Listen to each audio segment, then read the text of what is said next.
Welcome to Artificiality, where minds meet machines. We founded Artificiality to help people make sense of artificial intelligence. Every week, we publish essays, podcasts, and research to help you be smarter about AI. Please check out all of Artificiality at www.artificiality.world.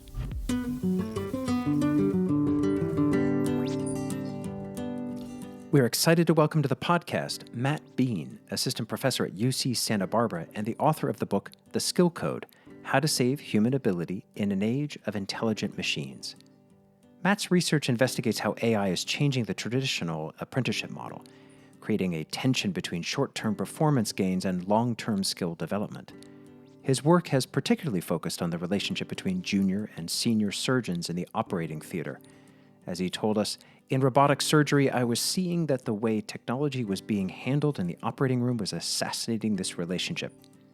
He observed that junior surgeons now often just set up the robot and watch the senior surgeon operate for hours, epitomizing a broader trend where AI and advanced technologies are reshaping how we transfer skills from experts to novices. In the Skill Code, Matt argues that three key elements are essential for developing expertise: challenge, complexity, and connection. He points out that real learning often involves discomfort, saying, everyone intuitively knows when you really learn something in your life, it was not exactly a pleasant experience, right? Matt's research shows that while AI can significantly boost productivity, it may be undermining critical aspects of skill development. He warns that the traditional model of see one, do one, teach one is becoming see one, and if you're lucky, do one, and if not on your life, teach one. In our conversation, we explore these insights and discuss how we might preserve human ability in an age of intelligent machines. Let's dive into our conversation with Matt Beane on the future of human skill in an AI-driven world.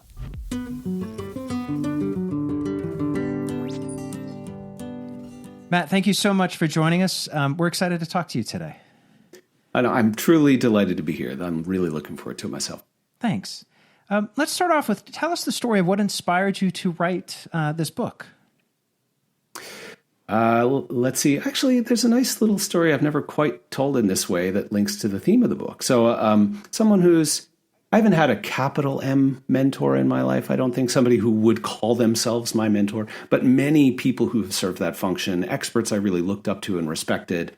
And I, in 2018, and then into 2019, did a Harvard Business Review article and my TED Talk about more or less the same themes that are in the book now. I didn't really have it pulled together. Well, obviously, I didn't have it pulled together into a story like this, but the ingredients were there.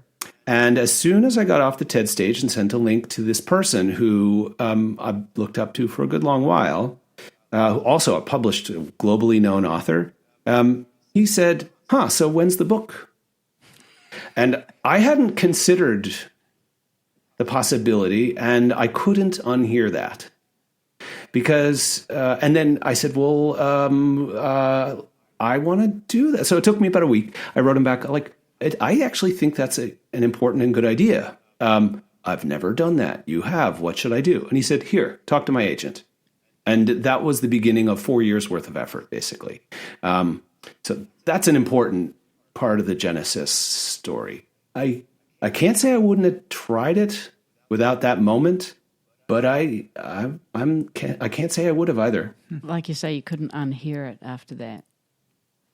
Yeah, it became a little worm that you had to get there.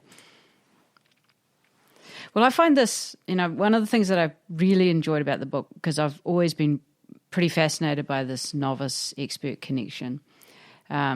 Growing up in a medical family, there's always a lot of talk about what it takes to become like an expert physician. And that is a very particular thing that has been studied a lot, right? And kind of well known. But what I particularly liked about your book was a pretty simple structure around challenge, complexity, and connection. Those three you can hold in your mind. You have an intuition about what each of them mean. But I'd be really curious to hear you describe to listeners about what it was about technology and AI specifically that disrupts this novice-expert connection and why people should care. Right. Yeah. So that's the middle third of the book. The first third of the book is this skill code, the 3 C's that you just mentioned. The middle third of the book is the first thing I had in my hands, actually, which is at ground zero in robotic surgery, I was seeing that the way technology was being handled in the operating room was assassinating this relationship. Whereas in the old, and I was watching traditional surgery, non-robotic surgery, you would show up in the operating room as a resident and 4.5 hour procedure. It took 4 hands to do that work. So a senior surgeon needed you for all 4.5 hours in some way. You're swimming in the pool with them, so to speak. And you're sweating, you're focused. Are you doing your best? Definitely not. Close to it, the best you can. And it's over in a flash, but you are better by the end, if things go reasonably well. In robotic surgery, you'd show up, set up this robot, attach it to a patient through 4 keyhole incisions, rip off your scrubs, head to a control console, and sit there for 4 hours and watch the senior surgeon operate. So after 2 procedures, I knew enough to know, wow, trainee optional. Now, writing that down carefully and thinking it through and doing it scientifically took the rest of my dissertation. But it was just starkly evident in that case that the tool allowed that expert to do more and better and faster by themselves, and the trainee was optional, and they would be slower and make more mistakes, and there's a patient over there under anesthesia. Every minute costs the hospital how much and invokes how much more stroke risk? You're not touching this patient is the answer. And they knew, good surgeons who were good teachers knew of this problem. They just are like, okay, when's the right time for me to let a trainee mess up on this patient? If it's optional, the answer is never. Yeah. Basically. So anyway, that core realization, from there, I did find systematic exceptions to this, people who were succeeding at building skill in spite of that incredible new, like, this is like the wall in the Game of Thrones. There's no climbing it. But some folks were systematically, and they weren't consulting with each other.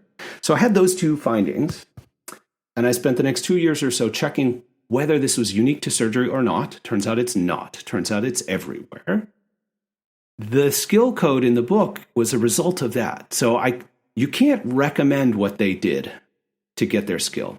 Turns out the only way to get skill, if following the rules doesn't work to get you skill, then the people who get skill break the rules.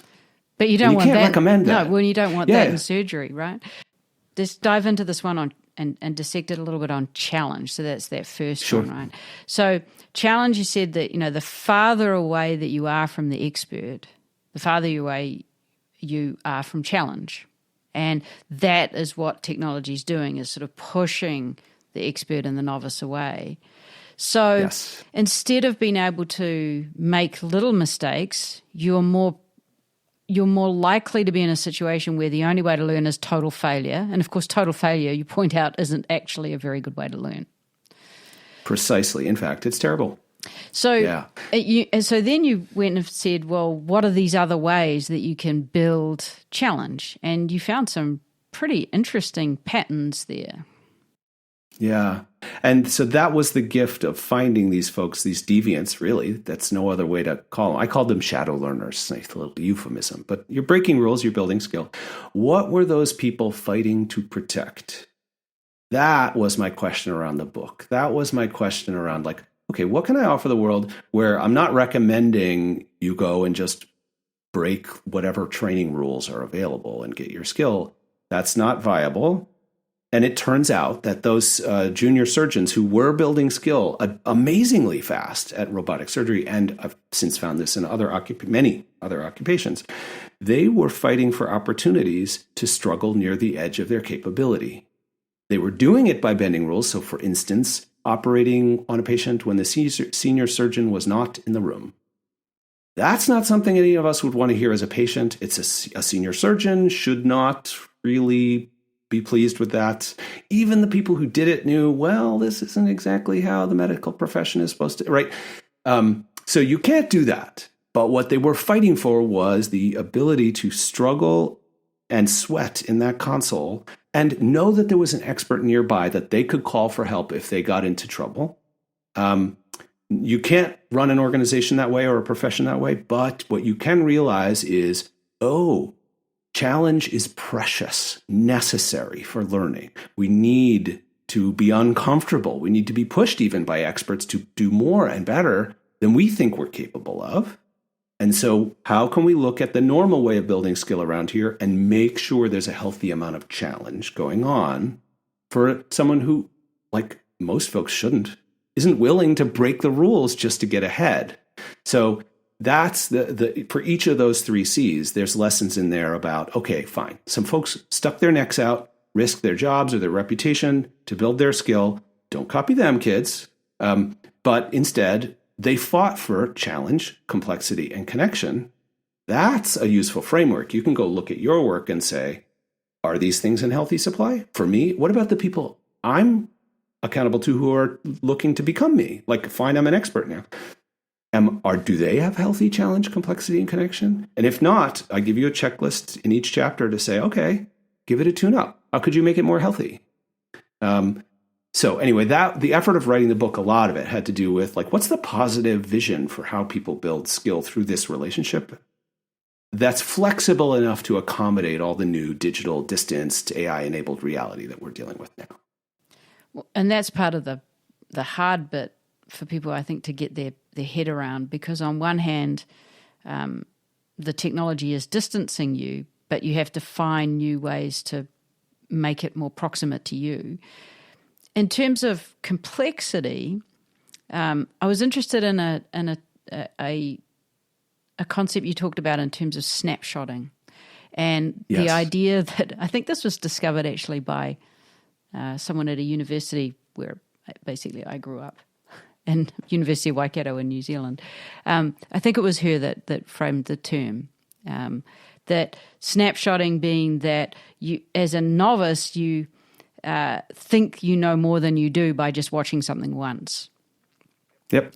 What happens when? How do you look at the research, say, from people using ChatGPT or GPT-4 to power their novice proficiency, and then find that they're clearly out over their skis, but they don't have that sense of discomfort because they don't know that they're actually should be struggling with this rather than just Right. copy pasting?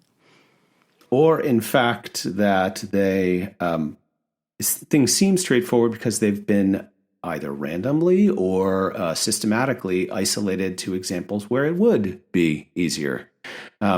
And it's interesting that somebody, so I'll have to get more information from you afterwards. I thought I coined that term, but that's a good instance of independent validation of this idea, which is that whether you're an expert or a novice, actually, if you approach a scenario, part of how you build skill that is reliable under pressure, that's part of my definition of skill, which is the ability to get results reliably under pressure, is to understand what surprises can occur in the work system you're dealing with.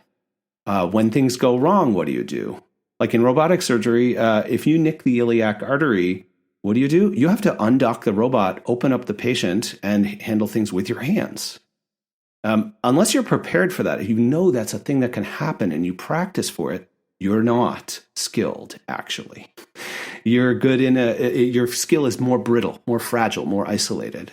And so novices are particularly prone to this. If you don't offer them guidance in the right way, that you put them in a scenario, they will humans are good at this in general. We want to feel like we have control and mastery over our surroundings and competence. It's a basic psychological drive. And so once we feel like we have a reasonable understanding of how things are going on around here, we start to act like it's the truth. I'm doing a big capital T with my hands here. And you start to feel confident and feel like you've got a handle on how things work. But it turns out that if you pull ChatGPT out of your hands, I did this with students. I ran a study in the fall, actually, of last year, gave them ChatGPT and had them solve really complicated coding problem in 3 weeks with no coding expertise at all. And they looked at me like, you're crazy, right? This is a joke. And I'm like, nope, go. And it turns out they all did it. They were all successful. I published this on my Substack. And but if you wave code in front of their faces at the end and say, what's this an example of? Most of them don't know. They couldn't tell you. And so They're capable coders in a certain sense, but calling them skilled would be a massive mistake. They have a new sort of prosthetic that allows them to do stuff, but if you take it away or the power goes out, are they still going to be able to code for you? Of course not. Yeah, an example of, I think, what people call a competitive cognitive artifact. You take it away, you can't do the job anymore. But it seems like there's something particular that happens with AI where you don't really recognize that because it's so helpful in the moment. And then you just get in the habit. Yes. So you're not actually even realizing what it is that you know, in the classic sense of you don't know what you don't know. Yeah. And I think to some degree, we shouldn't be naive. That's perfectly fine. Like human progress is in many ways written by us picking up a new tool and doing something amazing with it that we certainly couldn't do before. And if you took it away, we're incapable. Vehicles allow for all kinds of human interaction that we couldn't do if we had to run around or ride horses.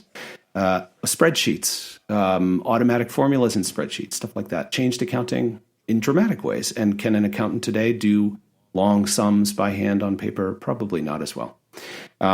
So that's not necessarily bad. But what is, I think, happening and is subtle and very potentially quite bad is that you don't just stand still in that instance. I wrote a post on my Substack called Don't Let AI Dumb You Down that gives some data about this.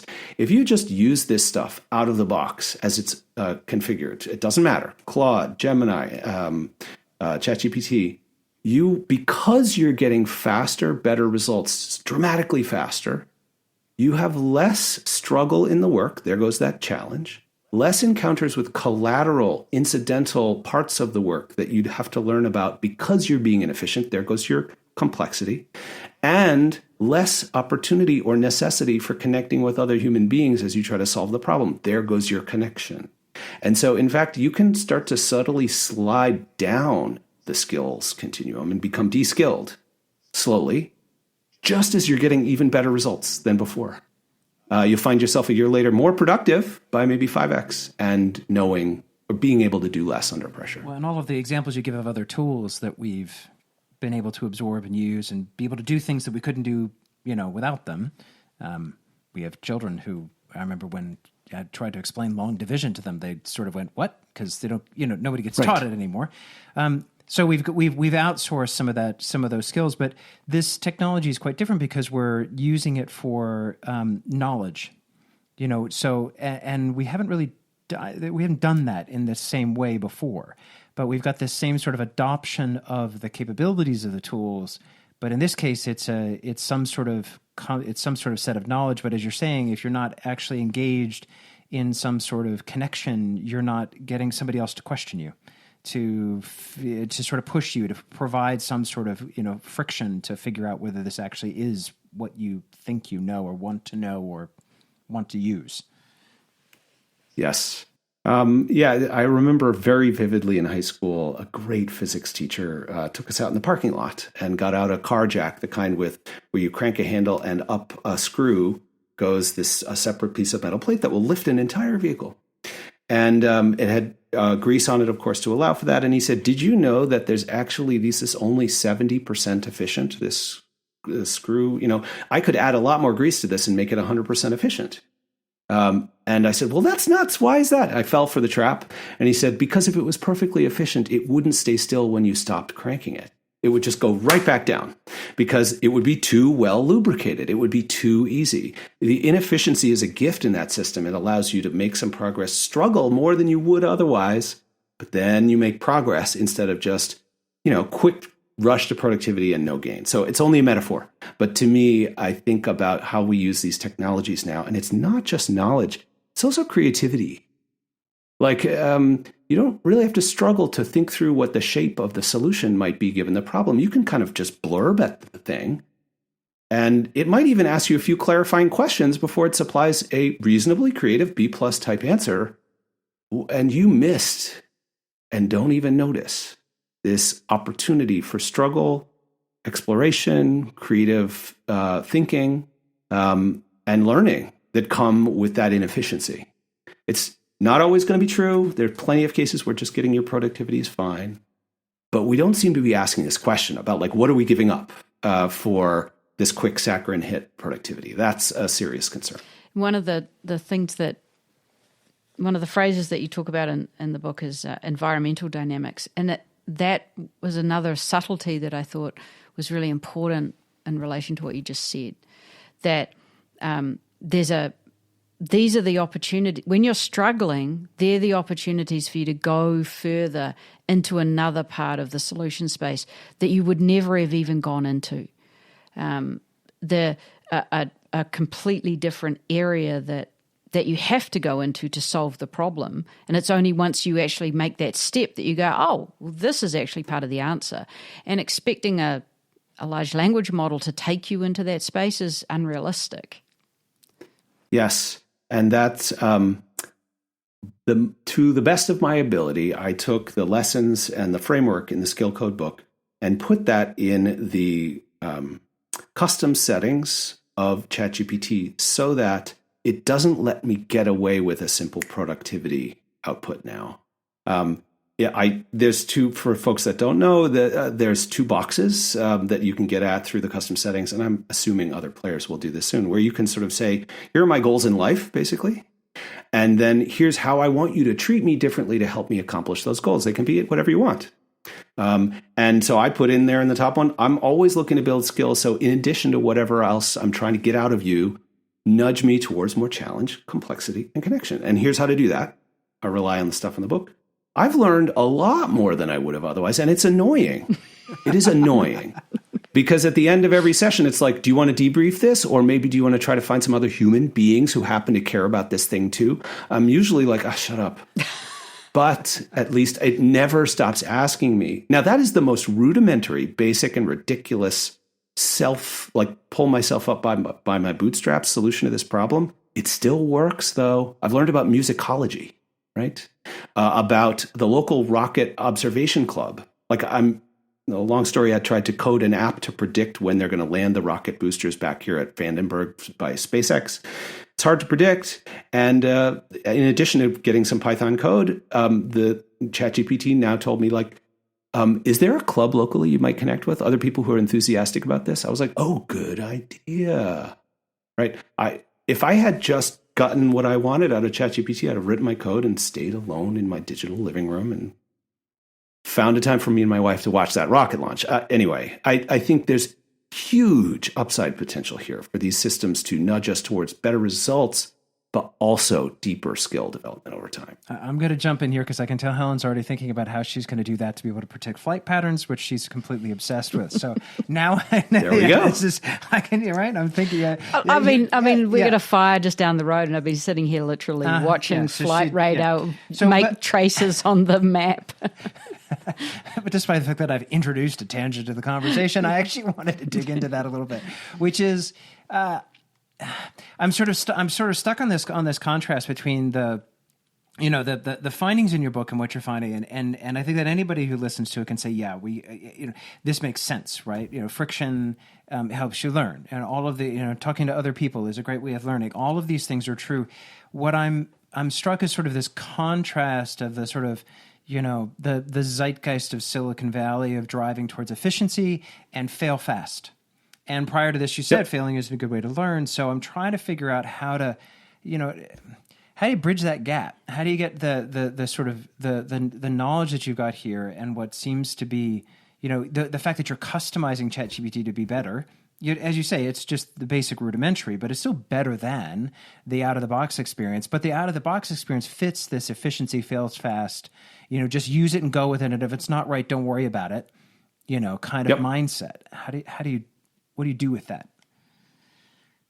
Everyone has a role to play in getting the best out of these technologies, which we've discovered and will continue to discover amazing things. I'm a big fan. I truly am in awe of this latest wave of technology. I find it absolutely mesmerizing. And so anyway, I am guardedly optimistic that in many cases, maybe even most, we can have our cake and eat it too, right? So if I'll just sort of step away from the individual practitioner, because I have guidelines in the back of that "don't let AI dumb you down" thing, where you can at least protect your own backyard. You can protect your own skills. That is not the way for the human species to win. And by the way, failing is not bad. I want to be very clear about that. In this book, as I talk through the research on challenge, failing, like minor constant failure, is the only way we learn. Yeah, I think the word was total failure. But the fail fast and break things, that's a total failure. Like if your company's going to implode, do it fast, and waste all your venture money and then start another one. That was kind of the extreme mindset I was thinking of. The colossal failure is generally not productive for your skill development. Yes. But it's amazing to see actually how much failed entrepreneurs have learned, and in fact, how much more likely they are to be selected for funding later, because the assumption is bad luck. Yeah. You learned a lot. You learned how to fail, so maybe this time you won't. Yeah. But that aside, I think I'll talk about managers or people, leaders in organizations, heads of occupations and professions, and technologists all have additional very high leverage roles that they can play in addressing this. To start at ground zero, a manager in an organization, I'm now finally starting, because the book's just out, starting to talk to leaders in organizations. And they just have one powerful question that they can ask for any technology vendor or any process improvement person in their organization, which is, fine, you have a new technology that'll get us productivity. Either I believe or don't believe that, or let's talk about that. But in addition to that, how can we put your thing to use, or how might you change the design of your thing so that we get our productivity, and at the end of every day, week, month, use session, each user has more capability and a better career trajectory than they would without your tool? Most vendors or process improvement folks would go, well, huh? Right? Because it's not a common concern or legible target. But if they're good and they want your money and your time, they say, fine, go think about it for a week. And we're going to choose the vendor, choose the partner that can give us a reasonable line of sight to improve productivity and improve human capital in the organization as a result of just using your thing. It's going to nudge us towards that high territory. Not always possible. I'm not naive. But if you don't ask, it's certainly not possible. So if you can decide to sign a check, that's pretty powerful. But you can also insist on that as a leader for people in your organization. You can say, hey, we just bought 20,000 Copilot licenses. I'm going to offer a big cash incentive for the best idea on how we can use that in a way that enhances business results and the skills of the people involved in the work. Maybe even enhances outcomes for the firm. Fine. And if you, and also say, I'm trying to do that myself, like a leader can set the tone that we don't need to sacrifice human capability and ability on the altar of productivity. In fact, they could both be better than they would otherwise if we insist on both. Let's try that. Show me some experiments. Here's some money. Here's some attention for you. Here's a new customer or something. Technologists have a huge opportunity there, right? I just said out loud, and I have said out loud on many interviews after this book has come out, like the first LLM vendor to say, we have configured our thing so that just by using it, you get better yourself. And by the way, that includes better human bonds of trust and respect. Like it keeps you less isolated. You're going to be driven towards other people that you can learn from, teach, and so on. It will improve the fabric of your social relationships that build skill. Though there's not they're going to win in the marketplace. It's going to look great. And the feature set is minuscule. What would you have to build? It's not as complicated as training a foundation model. It's in that lingo, it's UX changes, right? And we were having a conversation with a UX person yesterday on exactly this topic, because there is a movement at the forefront here to try and, in some ways, sort of push more self-evaluation, more metacognitive skills out to a user. But it's still, as you say, annoying, right? It can be annoying. And you also point out in the book that some of these robotic tools actually come with things that are supposed to do this too, but they never get turned on, or they never get used, or they never get valued. because we're so almost indoctrinated / incentivized / we have to focus on this daily productivity. And I wonder how to think about shifting learning and training into a world where there's a different kind of simulation, where you can show to people how much skill is being developed with some of these things and actually make them want to feel uncomfortable. We run training courses, and a lot of the times that people, you have to really work to push them, not just in a toy problem, but in a real problem, to do something that's hard. Yes, exactly right. And that was what I unilaterally decided for my master's students last fall. I'm like, and I assumed they didn't really know how to code. And I knew, because I did it myself, that I took 2 days and coded up a web app to run Monte Carlo simulations for predicting how long a project would take. A statistical simulation. Had I coded in the last 10 years? No. And yet I knew in theory, I'd seen stuff. I'm like, okay, wait, this should be possible. And so I've got another post, like, to get AI, you've got to try the impossible. You've got to try for things that are extraordinarily difficult. And I think pushing, showing that you can't, it's not just autocomplete for your resume or an memo, but in fact, you could try to go predict the flight patterns of those planes better than a standard model out there. It is now definitely possible to try for that kind of thing. And the learning that comes from the trying, and by the way, tons of failure, you will, big air quotes around this, waste an inordinate amount of time and be very frustrated in the process. I published the chat transcript online of me building that Monte Carlo sim, 219 pages of chat. I had no idea what I was doing. This is before Code Interpreter, so I had to go debug code on my own, 2 10-hour days, and it was done, though. It was done. And I more or less understood what I had built, and that was my moment of rocking back and saying, everyone now, if you want to get up to speed, you are not allowed to simply settle for just getting your autocomplete B+ entry on your memo. Somebody else came to me recently, said, give me an impossible challenge. I said, go decode some sperm whale songs. It's possible. And they're like, what? I'm like, I dare you. And of course you can try and produce a reasonable result. Scientists are ahead of the rest of us on that. They did it. That's what they did. These recent papers that have come out on understanding patterns in sperm whale songs, they use AI to do that. But they're writing Python scripts that are, have libraries they're calling on. We all can do that. Or swap Bruce Springsteen in for Tracy Chapman in that amazing Grammys performance. You will fail. That's one for you. But you will learn a lot in the failing. Yeah. So what about human connection? A lot of these tools do take us into places outside of human connection.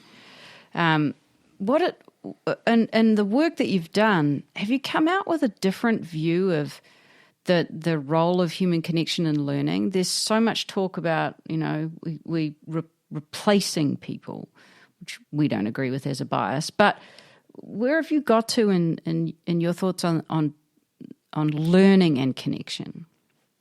Yeah,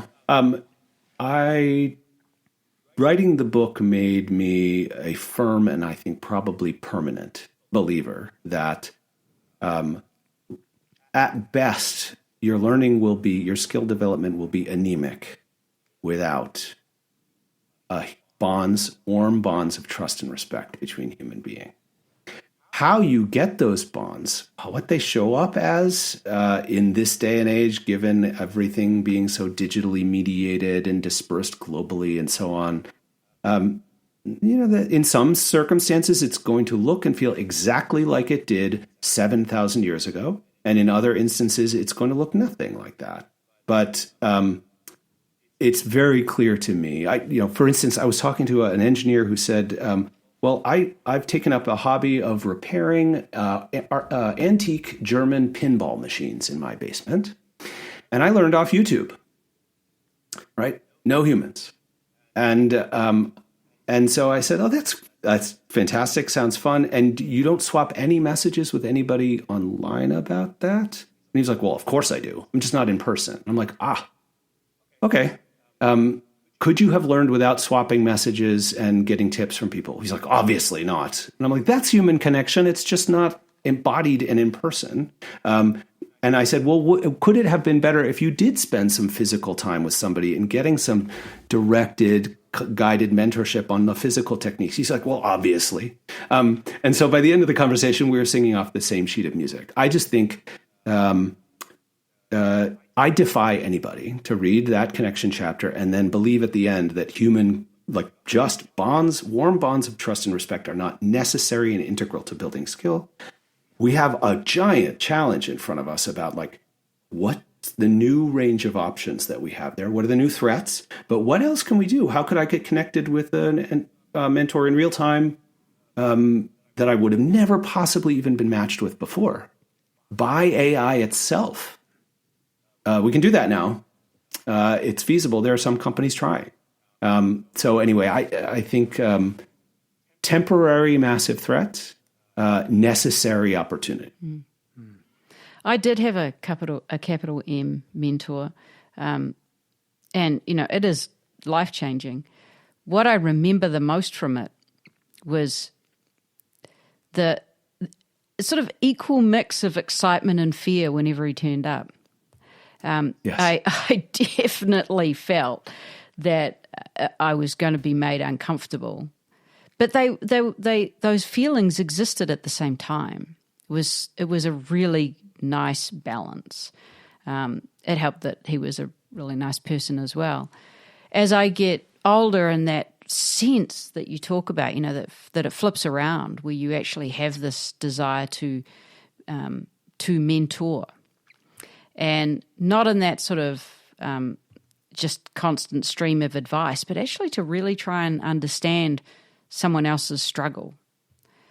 And to be present at the moment of that struggle becomes like really vital. But it's hard to know when that moment is, when it's all digitally mediated as well. That's flattened in a way, I feel. Yeah, I think I utterly agree with you. We're just now getting research on when and how skill development, career development, and so on are getting affected by the shift to remote work and so on.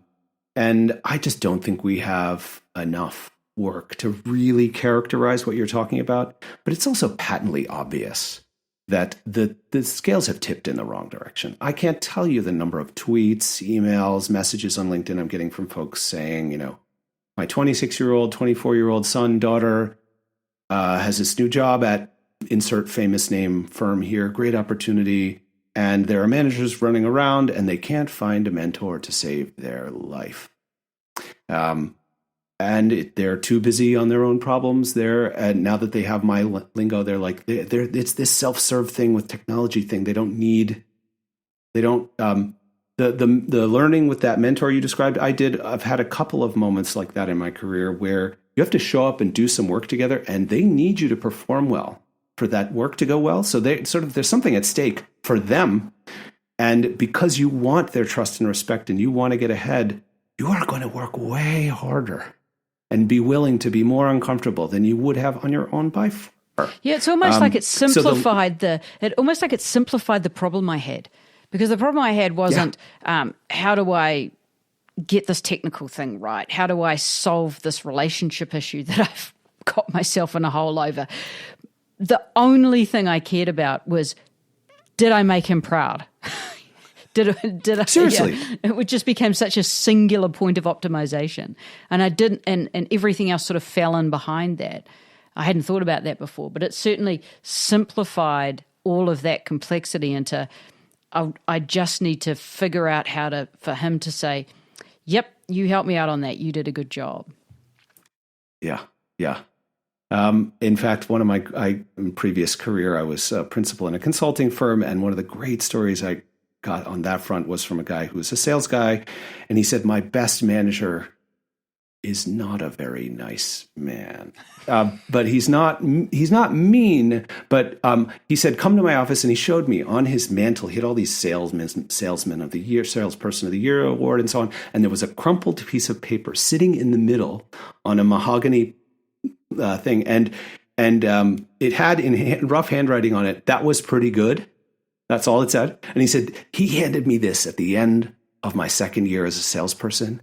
And he never gives out any kind of praise, and pretty good. Like, that means I had blown out all his expectations for the year, and I knew it. He would never tell me that, but I treasure this piece of paper. The rest of it's garbage. So I agree with you. That's sort of the core of that connection chapter. Our motivation to be better is so bound up with this need for trust and respect and bonds between human beings. It's what gets us the energy. I can hear it in that story already with no details. Like, that focus of trying hard and doing whatever it took today to build your esteem in the eyes of that person, it's just an incredible engine for building the skill you need. What do you say to other teachers, instructors, professors, as they're thinking about how to help their students learn in this new world? I'm only just starting to have those conversations because, of course, I'm focused much more on the workplace. Sure. And in broad strokes, a school is not formal education, even formal corporate training is not the answer when it comes to what it takes to build skill. It gets us the knowledge that can allow us to begin to participate, but the learning, the real building of skill comes later. But now I sort of predicted it in theory, but parents and teachers actually are two groups that are sort of coming out of the woodwork a little bit and saying, well, how should I change? And I'm like, I'm not qualified. Like, I don't study education or how to design schools in particular. In a way, it's a blinding flash of the obvious for anybody who's got a master's in education, though, because we know and have known for decades, especially in education, that applied practice with an expert there to mentor you and guide and scaffold you. I mean, all these terms that we're familiar with, like scaffolding, desirable difficulty, zone of proximal development, these all come out of educational research. And so they're like, oh, yeah, we know that. You've got to struggle and and I'm like, well, so that same stuff that you've been telling your administrator for 60 years as a profession is still all true. Like, real work on real problems with an expert. And then you quickly ground out, though, in conversations about resources, because really, who has the time to devote that kind of attention to each individual student that you'd really need?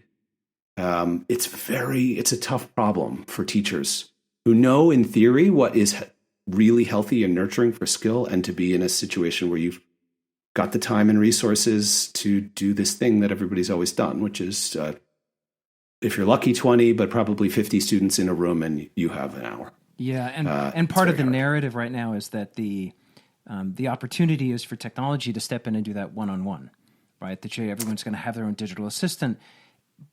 But as you highlighted before, at the moment, these tools aren't designed to create that friction. Isn't going to create the connection. It's not going to be the expert sitting there by your side, which is what you really want out of that one-to-one relationship. So it feels like maybe it's possible to get there, but yes, it's pretty clear why people are pretty confused about what to do. Yeah, because both things are happening simultaneously. Basically, LLMs sort of becoming commercially and readily available for free was kind of like yelling fire in a dark, crowded theater. Like, everybody's running around trying to do the best they can, limited attention, limited resources. And I guarantee there are miraculous, beautiful prototypes for how to handle this stuff well out there on the ground right now. People are figuring it out partially, but they don't even know they're doing it probably. Would they know to broadcast it? Can we find them early? In general is how I design my research. Like, let's try to find early success and learn from it. But in general, yeah, out of the box, this sort of AI mentor or tutor idea, you can look at like Conmigo as a prototype for a system that won't just give you the answer, right? So there's some people who know some things about educational theory and this theory that's in this book, who are at least not going to design their path of least resistance chatbot, but we can do so much better. For instance, if you have an AI mentor that sort of helps you with your homework at home, when and how should it nudge you towards connecting with what other student, what other teacher, what other community group? Is there a problem that needs to be solved locally in your community that is relevant to your curriculum? An AI assistant could go find that and send an email in between you and that person at that organization to say, hey, this student is studying this thing over here about buoyancy, and you have rafts that keep sinking out here. What if you did a little project? Like, there isn't enough human attention to manage that matching process well. If you had an AI agent that was tuned to understand that it is a temporary scaffold to connect human beings so that the learning process can be better than before, that's a way that we could, like Conmigo could not only help you in the short run struggle and learn on your own in an isolated way, but nudge you towards a broader, healthier skill journey for the long haul. I think it's necessary. We have to try. I want to shift to organizations where most of your work is, and you talk about how $500 billion is spent on L&D in the US, I think, but very little on the novice expert connection. What would you like to see corporate L&D do? Right. I have a piece that's just come out in Big Think on this and on my Substack, so folks can go there for my best attempt at a detailed recipe. Thank you very much on step 0, step 1, and step 2, and so on. That function is very special in organizations. The professionals there are trained to understand what it takes for humans to build capability and how that human capability growth extends to and supports the organization's ability to be flexibly performative in the in the world, like get results in changing tides. And they have been over the last, say, 3 decades, shunted often into a territory where they feel like they're just doing compliance-oriented, like training that people can consume just to check a box. Where now there is this dramatic imperative to learn how to handle this technology well, at what areas, in what functions of the organization, and how is that linked to the organization's new healthy strategy? All of those things are connected in this bolt of electricity right now. And so those people, learning and development, number 1, actually it's number 0 in my recipe, you have to go through that impossible challenge yourself that I just described, or your team, somebody on your team does. You have to, and the recommendation I make there, that will increase your credibility, but also ability to serve your internal clients. You have to pick a problem they deal with their data, use AI to solve it, and it's going to involve stuff you've never tried before. And then go to them and say, look, here's what I've learned about where and how this might be helpful for you in your line of business.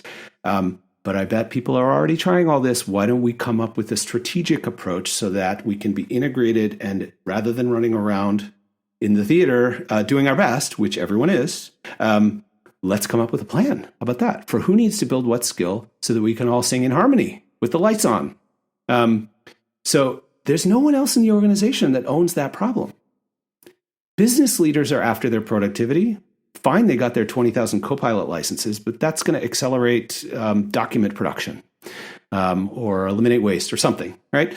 And the building and keeping the saw sharp for the organization, so to speak, is really the provenance of those L&D folks. And so they need to be very loud and insistent right now that if we don't pay attention, the organization is going to be sort of kneecapping the next generation of talent. So anyway, I think that's an absolutely critical role in organizations. Yeah, it's interesting the way you frame it like that. And I wonder too about, we think about humans being pretty adaptable, but we do need time. And this pace of change and the sheer speed of what's happening in the workforce and the narrative around the workforce, is changing so quickly. L&D, it seems to me, is also part of like getting ahead of the narrative. Yes, exactly right. What is this a case of that we're dealing with? Is this a new sort of autocomplete for everything, or is it a new way for us all to become better versions of ourselves and fix some of the issues that have cropped up since, say, the pandemic around how we're also digital and distance from one another. Framing it as a learning opportunity, as a growth opportunity, as an opportunity to sort of rehumanize organizations, you'll get some strange looks from people. Well, that's what it feels like to be a leader. Welcome to the party. You have to paint a vision for people that points to a target they hadn't quite imagined before and say, look, can we afford not to try for this? I don't think I want to live in an organization that doesn't. At least try. Can you give me some budget, dear leader? And let's run a joint experiment that's very visible and shows people that this isn't just something we can all selfishly use to get our jobs done faster for the sake of some now increasingly disembodied corporation, but a way for us to do that, plus make it a healthier place to work for all of us. Make it a place where I will be better at the end of the day, more skilled in, by the way, uncomfortable. Yeah, sure. More struggle. But everyone intuitively knows when you really learn something in your life, it was not exactly a pleasant experience. No, right? No, there's always a fair bit of that, as you say, desirable difficulty. And are you working on something else at the moment as well as teaching? And have you got any entrepreneurial things offshoots that have come out of this? There's got to be a product in here. Yeah. So, yes. And in fact, I really haven't talked about this much publicly. I would say in the next month or two, news will be coming out about this. But I am now also CEO of an organization called Skillbench. And we have an AI-enabled platform that in proof of concept now should be built and version 1 ready and available in about a month. Let's just say for now, does many of the things that I, in the last 2 chapters of the book, say we really have to do. Like if you want a blueprint for what our capability will do, go read those 2 chapters. And I say, wouldn't it be great if we had a system that... That's what we're building. We have some early test sites that we've deployed with and some supporters and customers that folks will know the names of when I'm at liberty to announce them. So I'm sort of converted myself into that CEO much more than a researcher for at least the next year or two. UCSB is this marvelously supportive. I'm in an engineering school, so that's a sort of legible move, whereas if I were in a business school, that's a much harder thing to do and stay gainfully employed. So Skillbench is coming, and it's my colleague in that work is named Juho Kim. He's at KAIST in Korea, which is basically their MIT. He and I both came from MIT and have only met physically once. It's funny. And he's coming to the States in a day or two, and we're going to meet again. Anyway, I look forward to being able to say more, and I'm going to do everything I know how to make that achieve the kinds of goals we were just talking about. I'm really happy to hear about that because it's, one of the things that you said earlier was that launching ChatGPT was like, yelling fire in a crowded theater. And it is one of the reasons why that resonates with me is that I've said since the thing came out that it's one of the worst designed products I've ever seen. And I don't mean that to be negative about them. What I mean to say is it's an extraordinary model, but there really wasn't anything to it. It's just a very simple prompt response thing. And it's cleanly done. And any of the designers there should not get angry with me, but it's not something that somebody stopped and thought, what is it that people really need? Right? And how can this technology then create a product that actually serves the need of the people? Right? And so we're now starting to see that. There's more, a couple of years on now, we're starting to see new features come into these tool sets, and we're starting to see workflows being built and everything else. But these are obviously afterthoughts for the core companies building these tools. But I'm thrilled to hear that you've got this like a core philosophy for how people can learn and what it really takes to actually build skills, and then saying, okay, now let's go build a product that actually does that for them. Because the underlying technology is there for you. The question is, can you build something that actually builds a real workflow that helps them build skills? And that's awesome. We've been waiting for this moment to happen, that people actually build products for people, not just kind of opening up the model, the genie, saying, hey, maybe it does something for you. So... very cool. Yeah, we'll try. We're trying. Excellent. Well, thank you so much for joining us. We really appreciate this. It's been a fantastic conversation. Yeah, enjoyed it a lot. And can't wait to learn more about what is behind the curtain and try it out someday. I look forward to getting it in your and many other millions of people's hands. Exactly. And you two, I've really just appreciated the conversation. You have come with such a thoughtful, well-informed, and carefully crafted and also heart-centered questions. It's been really refreshing, honestly. So thank you. Really appreciate it. Oh, awesome. Thank you. Thank you.